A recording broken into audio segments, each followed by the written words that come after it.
सिंह सवन सदपुरुष वचन कदली फले एक बार क्रिया कैल हमीर हट चढ़े न दूजी बार। नमस्कार दोस्तों, मैं आर के बंजारा। आपने दोस्तों ये दवा तो सुना ही होगा हमीरदोस्त चौहान के बारे में। दोस्तों आज की इस वीडियो में हम जानेंगे हमीरदोस्त चौहान का शासनकाल के बारे में, उसकी पूरी स्टोरी जानेंगे। इस प्रकार अलाउद्दीन खिलजी ने रणथंबोर पर आक्रमण किया और रणथंबोर को विजित किया। हमीरदोस्त चौहान की क्या गलतियां थी जिसके वजह से अलाउद्दीन खिलजी युद्ध को जीता और हमीरदोस्त चौहान इस युद्ध में हारे। दोस्तों क्या कारण था हमीरदोस्त चौहान इस युद्ध में हारे, रणमल की पाल किलो और भी बहुत कुछ कारण थे, हम जानेंगे। मुख्य कारण क्या थे आक्रमण करने के, वो भी जानेंगे। पूरी कहानी जानेंगे। और यही नहीं दोस्तों, इस कहानी के साथ मैंने हमीरदोस्त चौहान के ऊपर एक सॉन्ग बनाया, उस सॉन्ग को भी जरूर सुन के जाना लास्ट में। उससे पहले मैं आपको सुनाता हूँ आज की ये कहानी। दोस्तों शुरुआत करते हैं इस प्रकार। उस चैनल पर नहीं है तो चैनल को सब्सक्राइब करना मत भूलना। कहानी या सॉन्ग आपको अच्छा लगे तो वीडियो को लाइक जरूर कर देना और एक कमेंट कर देना। ठीक है, तो शुरुआत करते हैं आज की इस कहानी की। दोस्तों बात है लगभग 1301 ईस्वी की। 1301 में उस समय रणथंभौर का राजा हुआ हमीरदोस्त चौहान। और हमीरदोस्त चौहान के बारे में हम जितना बता उतना कम है, लेकिन फिर भी हमें सामान्य बातें इसके बारे में याद होनी चाहिए। जैसा कि हमीरदोस्त चौहान वहाँ का राजा था, उनके पिता का नाम जैत सिंह या जैत सिंह, माता थी उनकी हीरा दे, उनकी पत्नी का नाम था दोस्तों रंग दे, और उनकी जो पुत्री थी एक जिसका नाम था देवल दे या पद्मा। इस प्रकार हमीरदोस्त चौहान के घोड़ा था, उसका नाम बादल था। ऐसे बहुत सारी जानकारी हैं, लेकिन हम स्टोरी के तौर पर यहाँ पर पढ़ रहे हैं। कहानी के तौर पर आपके दिमाग में कहानी भी होनी चाहिए उसके इतिहास से संबंधित, अलाउद्दीन खिलजी के आक्रमण की। तो सबसे पहले हम बात करते हैं दोस्तों अलाउद्दीन खिलजी का आक्रमण। तो मुख्य कारण दोस्तों आक्रमण, अलाउद्दीन खिलजी ने क्यों रणथंभौर पर आक्रमण किया, उसका कारण क्या था सर? सबसे पहले में कारण क्या था दोस्तों? अलाउद्दीन खिलजी का जो आक्रमण कारण था, वो कारण, तो पहला जो कारण था वो कारण था कि अलाउद्दीन खिलजी से पहले उसके चाचा यानी जलालुद्दीन खिलजी, जो कि मैंने आपको पिछली वीडियो में बताया था। जलालुद्दीन खिलजी जब 1200 में यहाँ पर आक्रमण करता है, लेकिन वो यहाँ से हार कर जाता है, जीत नहीं पाता है। और यहाँ पर आप लोग को पता है मैंने कहा था वो क्या बोल के गया था जब उस किले को नहीं जीत पाया था, कि ऐसे 10 तुर्क मेरे मुसलमान मुझके के बाल के बराबर नहीं है, ये बोलकर यहाँ से गया था। वो उस हार का बदला लेना चाहता था कौन? अलाउद्दीन खिलजी। एक फर्स्ट कारण तो यह था। दूसरा कारण तो था दोस्तों, वो था कि अलाउद्दीन खिलजी एक साम्राज्यवादी नीति का था, यानी वो अपने साम्राज्य का विस्तार करना चाहता था, पूरे हिंदुस्तान पर कब्जा करना चाहता था। दूसरा कारण। पर तीसरा कारण जो सबसे मुख्य कारण था वो था चिमना बेगम। अब चिमना बेगम कौन थी इसके बारे में हम सुने थोड़ा। इस कहानी यहाँ से स्टार्ट होती है, हकीकत कहानी। तो चिमना बेगम जो थी, चिमना बानो या चिमना बेगम हम कह सकते हैं, चिमना बानो अलाउद्दीन खिलजी की पत्नी थी। अब दोस्तों होता क्या है कि उस समय अलाउद्दीन खिलजी के जो दरबार था दिल्ली, उसमें एक मुख्य सेनापति था, उसका नाम मोहम्मद शाह। मोहम्मद शाह वहाँ के दरबार का सेनापति। अलाउद्दीन खिलजी अधिकांश समय युद्ध अभियानों में बाहर रहता था, और वो जो मोहम्मद शाह था उसको अपने किले की रक्षा का जिम्मा सौंपा जाता था। कौन? अलाउद्दीन खिलजी। वो किले के मोहम्मद शाह को बोल के जाता था कि इस किले पर तुम रहोगे और इस किले की रक्षा का जिम्मा तुम्हारे ऊपर है। उस पर पूरा विश्वास था मोहम्मद शाह को। मोहम्मद शाह एक बहुत अच्छा सेनानायक था, कुशल सेनानायक था, इसलिए उसको किले की जिम्मेदारी उस मोहम्मद शाह को सौंपा जाता था। अलाउद्दीन खिलजी के मोहम्मद शाह अधिकांश बाहर नहीं जाता था, वो वहीं पर रहता था। किले की रक्षा उसके जाने के बाद वहां पर रक्षा करता था किले की। तो दोस्तों अलाउद्दीन खिलजी वहां से चला जाता है, लेकिन जो चिमना बेगम थी उसकी नजर पड़ती है मोहम्मद शाह के ऊपर, और मोहम्मद शाह को उससे मोहम्मद शाह के ऊपर पड़ते मोहम्मद शाह से चिमना बेगम खो जाता है प्रेम। जब प्रस्ताव मोहम्मद शाह के पास आया, मोहम्मद शाह ने फर्स्ट बार तो उसको नकार दिया था, क्योंकि उसको पता था कि ये बात अलाउद्दीन खिलजी को पता चलेगी तो हमारी तो गर्दन दादेंगे अलाउद्दीन खिलजी, क्योंकि उनको अलाउद्दीन खिलजी के व्यवहार के बारे में संपूर्ण पता था कि उनको व्यवहार कैसा है। यदि मैं उनके साथ एक गद्दारी करूंगा तो मुझे कभी बर्दाश्त नहीं करेंगे। दोस्तों यहाँ से तब, लेकिन वो चिमना मान नहीं रही थी, बार बार उसको परेशान कर रही थी। एक दिन उसके सामने शर्त दी, यदि तुम मुझे आज स्वीकार नहीं कर सकते, मेरे प्रेम को स्वीकार नहीं कर सकते, तो मैं कल पूरी भरे दरबार में तुम्हें मतलब लज्जित कर दूंगी। अब तुम्हें बाहों में पूरे दरबार को बता दूंगी कि मोहम्मद शाह से मुझे शादी करनी है, फिर भी तुम्हें अलाउद्दीन खिलजी तुम्हारी का। तो बेचारा वो मोहम्मद शाह था वहां पर डर जाता है, और वो उसके प्रेम को स्वीकार करता है। फिर इससे प्रेम स्वीकार हुआ, दोनों आपस में मिलने लगे धीरे धीरे। नृत्य के अलाउद्दीन की जब तक बारी था बयानों में, बहुत समय गुजर गया ऐसे। तो एक दिन चिमना और मोहम्मद शाह से बैठे बैठे आराम से, तो चिमना से पूछ रही थी क्यों हम विवाह कर ले और तुम राजा बन जाओ और मैं रानी बन जाऊं। मोहम्मद शाह ने कहा ये असंभव है, ऐसा कभी नहीं हो सकता। आप कहो तो सही, सब कुछ हो सकता है कि तुम पगला गई हो, मोहम्मद शाह कि तुम पगला गई, अलाउद्दीन खिलजी हम दोनों को जान से मार देंगे। यदि उसको हमारे प्रेम का भी पता चल गया तो स्कूल रह गए, नहीं तो पता किसको चलेगा। तो तुम क्या बोल रहे हो? हाँ, हम सच बोल रहे हैं। क्या करने का प्लान है तुम्हारा? तो मोहम्मद शाह को चिमना बताती है कि अलाउद्दीन खिलजी अभियान से लौट कर वापस आने वाले हैं, और जिस दिन वो वापस आएंगे उसी दिन में उनके खाने या उनके बिस्तर में जब वो सोएंगे उस समय या तो खाने में जहर मिला दूंगी, या फिर उनको बिस्तर पर सोते हुए उनके गर्दन काट दूंगी। ये चिमना कह रही है मोहम्मद शाह के, और वो बनने के बाद तुम यहाँ के राजा बन जाओगे। उन्होंने एक बहुत अच्छा षड्यंत्र रचा, और इस षड्यंत्र को किसी और ने, गुप्तचरों ने सुन लिया इस बात को। क्योंकि दोस्तों अलाउद्दीन खिलजी अपने गुप्तचर छोड़कर जाते थे हमेशा। हर राजा एक गुप्तचर छोड़, हर राजा अपने साम्राज्य में जब कई बार जाता था तो गुप्तचरों को छोड़कर जाता, और गुप्तचर ऐसे होते थे कि वहाँ के जो मुख्य सेनापति होता है ना, उसको भी पता नहीं होता था कि गुप्तचर कौन है अभी यहाँ का। इस तरह वो गुप्तचर थे। तो ये बात तो कुछ सबको पहले पता ही थी से कि मोहम्मद शाह और ये जुम्ना बेगम का प्रेम संबंध हो गया है, लेकिन ये घटना भी की जो ऐसे बातें कर रहे थे वो, ये घटना भी किसने सुन लिया था? सर ने सुन लिया। अब अलाउद्दीन खिलजी का समय हुआ साथ ही वापस आने का, दिल्ली आने का। वो वेट कर रहे थे कब अलाउद्दीन खिलजी वापस आए, हम उसको मार कर बन जाएंगे राजा। चिमना के दिमाग में सा षड्यंत्र था। मोहम्मद शाह भी उसकी तरफ हो गया था, उसके साथ लग गया था बेचारा। क्या करे, क्योंकि उसको तो वैसा ही उसने दबाव बनाया था चिमना ने कि मोहम्मद शाह की गलती नहीं थी, वरना चिमना ने संपूर्ण दबाव चिमना ने दबाया था मोहम्मद शाह के ऊपर। तो वहां से दोस्तों जैसे वो सेना आती है वापस, अब सेना अपने दिल्ली साम्राज्य से 5 किलोमीटर दूरी खड़ी थी, आ गई थी, मतलब 5 किलोमीटर आने में दूरी थी, मतलब 5 किलोमीटर दूरी थी। उसी समय वहाँ के गुप्तचर जो सुना था इस बात की तो हमारे राजा की मारने वाली है चिमना और मोहम्मद शाह, तो इस सूचना उनको देने के लिए दूर चली गई। क्यों नहीं पता, सीधे राजा रानी के कक्ष में जाए उनको मार देंगे। अपने राजा की रक्षा करना हमारा प्रभु कर्तव्य है, हम उनके गुप्तचर हैं। वो सीधे वहां पर जाते हैं, तो अलाउद्दीन खिलजी के पास आते हैं। अलाउद्दीन खिलजी ने देखा, गुप्तचरों तुम यहाँ पर कैसे? कि महाराज अनर्थ हो गया। क्या बात कर रहे हो तुम? क्या बात हुई बताइए हमें। अलाउद्दीन खिलजी ने कहा, क्या बात हुई हमें बताइए। महाराज बहुत अनर्थ हो गया, हमारी हिम्मत नहीं हो रही तुम्हारे सामने बताने। अलाउद्दीन खिलजी, बताओ बताओ, कोई दिक्कत नहीं, तुम बताओ हमें क्या प्रॉब्लम है। महाराज ऐसी ऐसी बातें में बता कि चिमना और मोहम्मद शाह का प्रेम संबंध हो गया है, और वो तुम्हें मारने का षड्यंत्र रच रहे हैं। जैसे तुम वहां पर जाओगे दरबार में, चिमना तुम्हारे लिए खाना लाएगी और तो खाने में जहर मिला देगी, या फिर जब तुम अपने बिस्तर पर विश्राम करोगे उस समय तुम्हें अपनी कटार से मार देगी। ऐसा षड्यंत्र रचाया उसने, बताया चिमना। तो अलाउद्दीन खिलजी कहता है, मैं अलाउद्दीन हूँ, मैं एक स्त्री से नहीं मर सकता, मैं विश्व विजेता बनना चाहता हूँ, मैं पूरी हिंदुस्तान पर कब्जा करना चाहता हूँ, मैं एक स्त्री से नहीं मर सकता। तो ये बोलकर वो चिल्ला वहां से, ठीक है चलो हम आ रहे हैं तेरे घर। जैसे वो वहां से ये पता, जब मोहम्मद उसको चिमना को पता चलती है बात, कि ये बात हमारा षड्यंत्र की बात अलाउद्दीन खिलजी के पास पहुंच गई, तो मोहम्मद शाह वहां से भगता है भाई साहब अपने, उसको रास्ता नहीं मिल रहा था जाए तो किधर जाए, वहां से भगता है आज राजस्थान के अलग अलग रियासतों में गए और जाकर कहता कि मैं मोहम्मद शाह, मेरे साथ ऐसे ऐसे हुआ और मैं ऐसा भाग रहा हूँ, उसका अलाउद्दीन खिलजी का। उसने सब ने मना कर रखा क्योंकि इस मोहम्मद शाह को शरण देना मतलब अलाउद्दीन खिलजी से दुश्मनी, और अलाउद्दीन से दुश्मनी यानी खुद को मौत देने को बराबर था। अलाउद्दीन खिलजी उस समय एक बहुत ताकतवर शासक था, फिर भी लेकिन किसी ने शरण नहीं दिया था उस समय। अब किसी एक राजा ने कहा कि महाराज हम मोहम्मद शाह, हम तो शरण नहीं दे सकते तुम्हें, लेकिन एक राजा है रणथंबोर जिसका नाम है हमीरदेव चौहान, वहां जाइए, वही तुम्हारे प्राणों की रक्षा कर सकते हैं।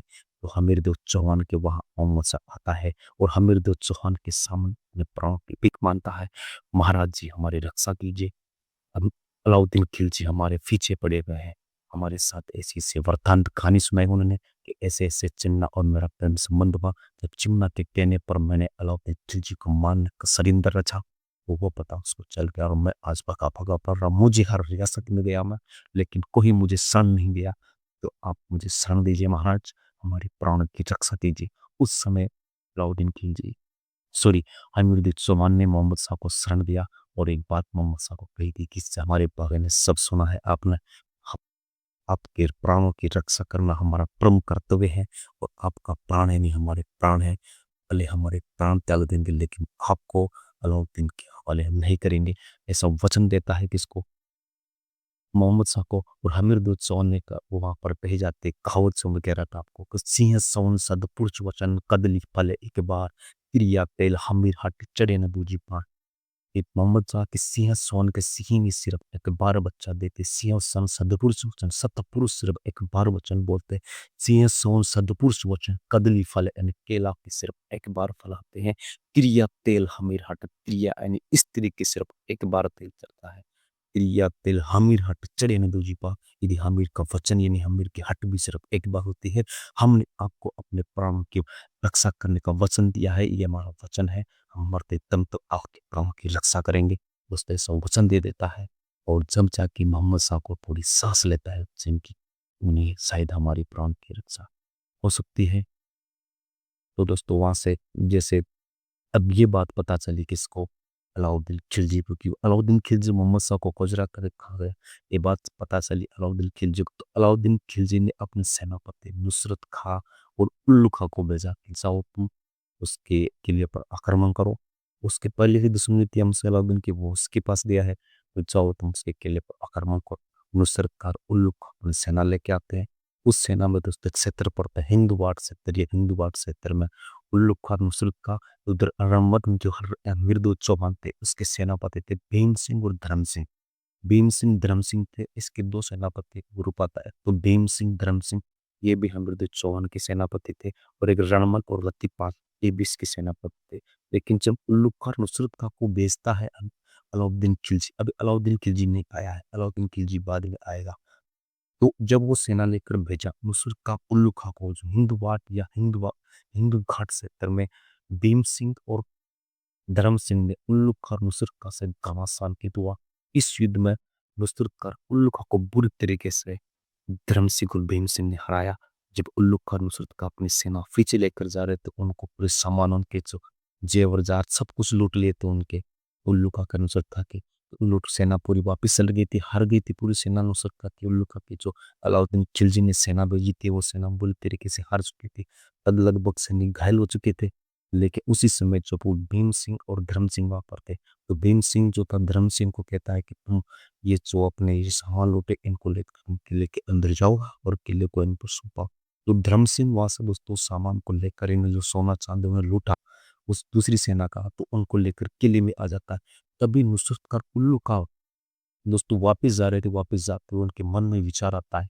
नुसरत खां बोलता है कि देखो उल्लू खां, यदि हम वापस हार कर गए तो वैसे भी हमें अलाउद्दीन खिलजी जान से मार देगा, क्यों नहीं हम एक बार और कोशिश करें इस किले को जीतने के लिए, और एक बार और कोशिश करें धर्म सिंह और भीम सिंह को मारने के लिए। तो दोस्तों वापस घूम जाते हैं वैसे और वापस आते हैं, तो युद्ध करता है। अब धर्म सिंह तो वहां पर था ही नहीं, भीम सिंह अकेला रह गया बेचारा, और भीम सिंह ने युद्ध करते हुए जो आलब का था उसके साथ युद्ध करते हुए भीम सिंह यहाँ पर मर जाता है।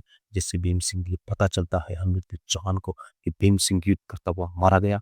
उस समय पता चला कि धर्म सिंह वहां से अपनी जो सोने चांदी लेकर किले आ गया, तो धर्म सिंह की गलती की वजह से भीम सिंह मारा गया। तो अल अमीर दो चौहान ने उस धर्म सिंह की दोनों को आंखें फोड़कर काल कोठरी के अंदर बंद कर दिया था उसे। धर्म सिंह तो फिर धर्म सिंह का भाई था भोज, उसको मां दीवान बना। दीवान उसने भी अपने कार्य का अच्छे से नहीं कर पाया, उससे वो स्थिति नहीं संभली थी, क्योंकि धर्म सिंह के अलग वो एक कुशल नेतृत्व करता था, लेकिन वो बात बोझ से नहीं संभली। उस बोझ ने भी हमीरुद्दीन चौहान ने जो बोझ था उस बोझ को भी वहां से अपने साम्राज्य निष्कासित कर दिया। बोझ सीधा अलाउद्दीन खिलजी के पास चल गया। उसके बाद फिर वो उल्लू खां नुसरत का वापस आक्रमण करने के लिए आते हैं दोस्तों। तो वो ऐसे घेरा बना रखे थे नुसरत खां उल्लू खां ने, वो ऐसे प्लानिंग कर रहे थे ऊपर। अमीरुद्दीन चौहान भी जो सैनिक थे जो उसकी चारों तरफ दीवार के ऊपर, इस दीवार के चारों तरफ सैनिक थे, ऐसे दोनों बातें कर रहे थे। उसी समय जो उल्लू खां नुसरत खां थे उस समय एक अमृतदेव चौहान की जो सेनाओं में एक गोला डालता, आग का गोला, वहां पर आग के गोले पत्थर बरसाने के संयंत्र हुआ करते थे। अब अमृतदेव की तो जब तक कोई सेनाओं को जीत ही नहीं पा रही थी, वो जीत ही नहीं सकता था अमृतदेव चौहान के उस किले को। उसी समय है ना उल्लू खां ने जो वहां पर क्या क्या साथ है, तो उल्लू खां ऐसे आ रहा था, तो उल्लू खां नुसरत खां ऐसे बातें कर रहे थे, हम वहां से जाए, वहां से आक्रमण करे, वहां से करे। उसी समय वहां से एक सैनिक था, उसने आग का गोला दागा और वो गोला नुसरत खां ऊपर गिरता है, और नुसरत खां के ऊपर गिरते नुसरत खां की लीला समाप्त हो जाती है। वहां से उल्लू खां वहां से वापस सीधा दिल्ली, और कहता है कि महाराज जी नुसरत खां इस युद्ध में मारा गया।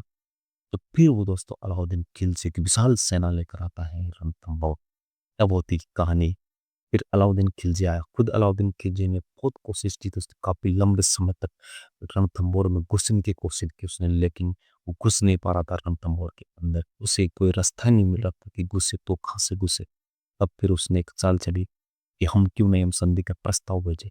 लेकिन दोस्तों अब देखना तुम यहाँ पर कारण क्या था अलाउद्दीन खिलजी उस युद्ध को जीतने का मेन कारण यहाँ से बनता है।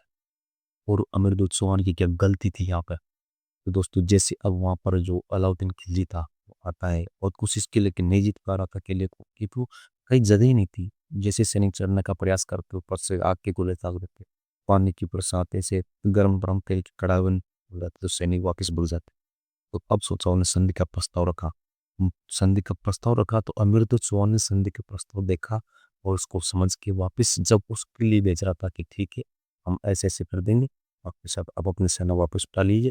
प्रस्ताव दोस्तों प्रस्ताव में अमृत चौहान की गलती थी, प्रस्ताव लेकर जब गया ना वो तो रणमल रतिपाल को भेज दे गया वो। इस यही वहाँ सबसे बड़ी कमी थी अमृत चौहान की। तो रणमल रतिपाल जब प्रस्ताव लेकर जाते हैं और उस समय वहाँ की जो अलाउद्दीन खिलजी की सेना में था भोज, जो यहाँ से लड़कर गया था, यहाँ से उसको निष्कासित किया था अमृत चौहान ने। तो दोस्तों भोज की वजह से उसको भोज ने उस अलाउद्दीन को सब बता दिया था कि ये रणमल रतिपाल है, यहाँ के मुख्य द्वारपाल है, मुख्य सैनिक हैं यहाँ के, और यदि आप इनको अपनी तरफ कर लेते हैं तो इस किले में घुसना कोई कठिन काम नहीं है, ये इनका मुख्य काम है इस किले का। तो दोस्तों जैसे तैसे करके आप इस रणमल और रतिपाल को अपने पक्ष में करिए। तो जैसे वो दोस्तों अलाउद्दीन खिलजी के पास आते हैं रणमल रतिपाल, और अलाउद्दीन पूछता है उनसे रणमल रतिपाल कैसे हो तुम? ओके महाराज जी हम सही हैं। तो उन्होंने बताया कि ऐसे ऐसे तुम्हें कितने दिन हो गए यहाँ पर द्वारपाल का काम करते, सेना का काम करते? महाराज हमारे तो पूरे हमारे दादा परदादा भी ऐसे इसी क्या मानते हैं चौहान की सेना कार्य कर रहे हैं हम, और हमें साल से कर्तव्य निष्ठा के साथ करते रहेंगे। कब तक करते रहोगे? यदि कोई हमें यदि मैं तुम्हें यहाँ का राजा बना दूँ कि तुम कैसे राजा बनाओ? तुम मेरा एक छोटा-सा काम कर दो, मैं तुम्हें राजा बनाकर चल जाऊँगा। मेरा तो मतलब है मोहम्मद साहब को यहाँ से मार कर ले जाना, बस मेरा वो बदला हो जाए। मैं यहाँ पर क्या करूँगा यदि मैं किले को जीत गया तो यहाँ का राजा मैं तुम्हें बनाकर जाऊँगा। तो ये बात रणमल रथिपाल को दोनों को लालच आ गया दोस्तों। लालच आ गया कि हाँ यार क्यों नहीं हम इतने दिन से हम यहाँ पर सैनिक का कार्य कर रहे हैं, अभद्र चौहान की क्यों नहीं यहाँ पर यदि जीतता है अलाउद्दीन खिलजी तो अमीरुद्दौला तो मर जाएगा और यहाँ के राजा हम बन जाएंगे। ये लालच आ जाता है उनको। जैसे ही वो वापस जाते हैं वहाँ से, वापस जाते हैं उनके बताए हुए समय पर रणमल रथिपाल जो रणथंभौर किला था उनके गेट वगैरह खोल देते हैं। तो हमीर जो अलाउद्दीन खिलजी की पूरी सेना थी दोस्तों वो कुतुर के अंदर घुस जाती हैं। तो ये बात थी 11 जुलाई 1301, जो हमीरदेव चौहान के इस जीवन का काला दिन था, रणथंभौर के इतिहास का वो काला दिन। दोस्तों 11 जुलाई 1301 वो समय आता है, समय रणमल और हतीपाल विश्वासघात के कारण वहां पर दोस्तों घमासान युद्ध हुआ। इस युद्ध में अमीरुद्दीन चौहान ने केसरिया किया था। केसरिया का मतलब होता है जब पूरी सेना अपने सैनिक यदि लगे कि हम युद्ध हारने वाले हैं या फिर युद्ध हमारे पक्ष में नहीं है, उस समय जो वहाँ के सैनिक और जो राजा होते हैं अपने सिर पर केसरिया पाग बांधते हैं। केसरिया पाग बांधकर पूरी सेना के और वो के सिर की तरह कूद उठते हैं। उनका एक ही मकसद होता है कि जितनों को मारना है मार लो चाहे मर जाना, जितने को मार कर मरना है बस। वो उनका मकसद अमीरुद्दीन चौहान और उनके सैनिक थे। सबने यही किया दोस्तों, केसरिया किया। जब केसरिया के बाद वो होता है जौहर, तो जौहर हुआ। जोर तब होता है तो जब पूरे सैनिक वहां पर युद्ध कर रहे थे हमीरुद्दीन चौहान और अपने उनकी जो रानियां थी इस किले की, जब उनको पता लगता है कि हमीरुद्दीन चौहान भी घायल हो चुके हैं, उनके अधिकांश सैनिक जब मरने की कगार पर होते हैं, सेना बुरी तरीके से युद्ध को हार चुकी होती है लगभग, और जो मुस्लिम सैनिक थे वो दुर्ग के अंदर प्रवेश करने वाले होते हैं, उस समय उनकी जो रानियां होती हैं वो जौहर करती है। और यहाँ पर जो जौहर किया गया था हमीरुद्दीन चौहान की पत्नी रंग दे के द्वारा दोस्तों यहाँ पर जौहर किया जाता है। देखते हुए इस अग्नि में कूदते हुए अपनी जीवन लीला समाप्त कर दी है। उसी के साथ उनकी पुत्र की जो अविवाहित थी उन्होंने जल जोर किया। यहाँ पर जो राजस्थान का प्रथम जल जोर था, राजस्थान का एकमात्र शाखा जिसमें जल जोहर भी हुआ था, वो हमीर वो था रणथंभौर। तो दोस्तों यहाँ से इस तरह से ये रणथंभौर की कहानी, ये रणथंभौर के इतिहास का काला दिन, ये हमीरदेव चौहान की 17 युद्ध था जो उसके जीवन में खतरा बना। इससे पहले मृदु के जीवन में 17 युद्ध लड़े थे, लेकिन 17 में युद्ध को विजित किया था। इस 17वां युद्ध था जो हमीरदेव के जीवन में बड़ा था खतरा। इसके बाद हमीर चौहान विला समाप्त, यहाँ पर राजा बन जाता है कौन, अलाउद्दीन खिलजी ने यहाँ पर उसको वहाँ पर अब वो राजा बनाया और फिर अपने प्रतिनिधित्व को नियुक्त किया था यहाँ पर। लेकिन उससे पहले जैसे वो रणमल और रतिपाल दस्त उनके पास आते, महाराज हमने आपके किए हुए समय पर किले के गेट खुले, आपके हमें राजा बना दीजिए। फिर उसी समय अलाउद्दीन खिलजी कहता है कि तुम अपनों के नहीं हो सके, तुम मेरे खा के होने वाले हो। और अलाउद्दीन खिलजी ने दोनों को उसी समय मौत के घाट उतार दिया था। तो दोस्तों इस कहानी से बच्चे एक सीख ध्यान रखना, कभी जीवन में लालच नहीं करना, किसी की बहकाओं आकर अपनों के साथ गद्दारी नहीं करना। और दूसरी सीख यही सीख मुख्य सीख यही मानता हूँ इस कहानी से, अपनों के साथ गद्दारी मतलब बुरा इंजाम। यदि जीवन में अपनों के साथ तुम गद्दारी कर, उसका बहुत बुरा इंजाम होता है, बहुत बुरा अंजाम होता है दोस्तों। जैसे राम और रतिपाल के साथ हुआ, उनको मौत की घाट उतार दिया अलाउद्दीन खिलजी ने। तो ये कहानी थी दोस्तों अपने रणथंभौर की किले की। और जो मैं कह रहा था दोस्तों गाना, तो मैंने गाना बनाया है रणथंभौर के ऊपर या अमरदेव चौहान के ऊपर। तो गाना के भी सुन को जाना, तो जरूर गाने को सुना दोस्तों। Music start. पुरुष वचन कदली फले एक बार, त्रिया दिल हमीर हट चढ़े न दूजी बार।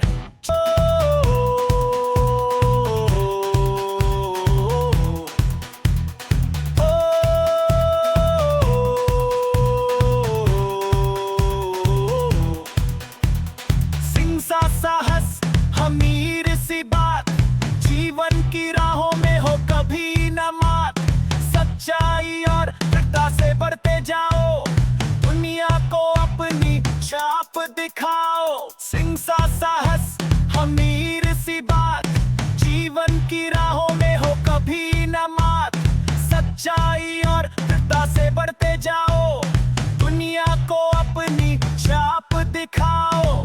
लाजंगाला में इश्क में, ओपे सूला में इश्क में, उश्नी ने जाहों में ही लगने तुझ में हुश्क में।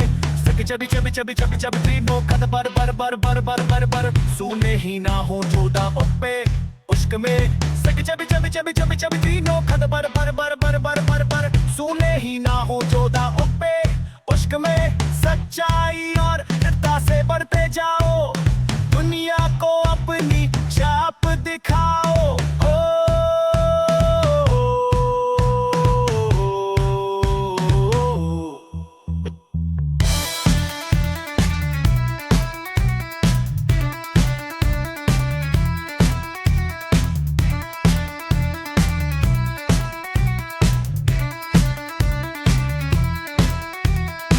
चबी चबी चबी चबी चबी तीनों खत बर बर बर बर बर बर बर, सूने ही ना हो जोदा ओपे उश्क में। सच चबी चबी चबी चबी चबी तीनों खत बर बर बर बर बर बर बर, सूने ही ना हो जोदा ओपे उश्क में। हाथों हदने आले बेकारू मरदा ऐसे, पासे कंचाले वाले क्या में ही तोड़ हफेगे। हाथों हदने आले बेकारू मरदा ऐसे, पासे कंचाले वाले क्या में ही तोड़ हफेगे। चबी चबी चबी चबी चबी तीनों खत बर बर बर बर बर बर बर, सूने ही ना हो जोदा ओपे उश्क में। सच चबी चबी चबी चबी चबी तीनों खत बर बर बर बर बर बर बर, सूने ही ना हो जोदा ओपे उश्क में।